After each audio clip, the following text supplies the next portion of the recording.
హైదరాబాద్ శిల్పారామంలో సంక్రాంతి సంబరాలు ఘనంగా జరిగాయి. పండుగకు ఊర్లకు వెళ్లలేని వారి కోసం శిల్పారామంలో సంక్రాంతి వేడుకలు నిర్వహించారు నిర్వాహకులు. పల్లెటూరు వాతావరణంలో తెలుగు సంస్కృతి సాంప్రదాయాలు ఉట్టిపడేలా వేడుకలు జరిగాయి. గంగిరెద్దుల విన్యాసాలు, హరిదాసు కథలు ఈ సంబరాల్లో స్పెషల్ అట్రాక్షన్ గా నిలిచాయి. జనవరి 16 వరకు సంక్రాంతి మేళా జరగనుంది.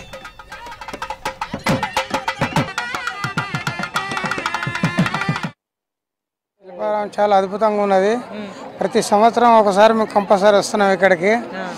నాటకాలు, తోలు బొమ్మల ఆటలు, గంగిరెద్దులు, తప్పితే మన షాపింగు, పిల్లలు వాళ్ళందరూ ఆనందంగా ప్రతి సంవత్సరం అంటే ఇక్కడ ఒక్కొక్కసారి 2 నెలలకు ఒక్కొక్కసారి వస్తుంటాం. చాలా ఆనందంగా ఉంటుంది.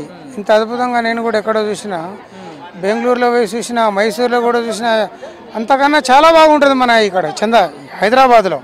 బ్రహ్మాండంగా ఉంది. మళ్ళీ మామూలుగా వస్తుంటాం కదా, ఇప్పుడు స్పెషల్ ఈసారి అన్నీ చూసాము. మొత్తం టోటల్గా ఉన్నవన్నీ చూసాము, అన్నీ కవర్ చేసాము. ఒక పప్పట్ షో ఉంది, అది చూసాము. అన్నీ బాగున్నాయి.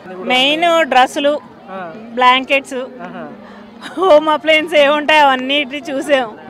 ముందు అవి బాగున్నాయి, మాకు అవి నచ్చాయి. నెక్స్ట్ ఆ పప్పెట్ షో అవి వెళ్ళలేదు కానీ చూసాము. శిల్పారామం చూడటం ఫస్ట్ టైం, చాలా బాగుంది. అంతా అన్నీ చూశాను, మొత్తం A to Z కవర్ చేశాను. 3 hours అయింది మేము వచ్చి. 3 hours అన్నీ చూసేసాను. చాలా బాగుంది.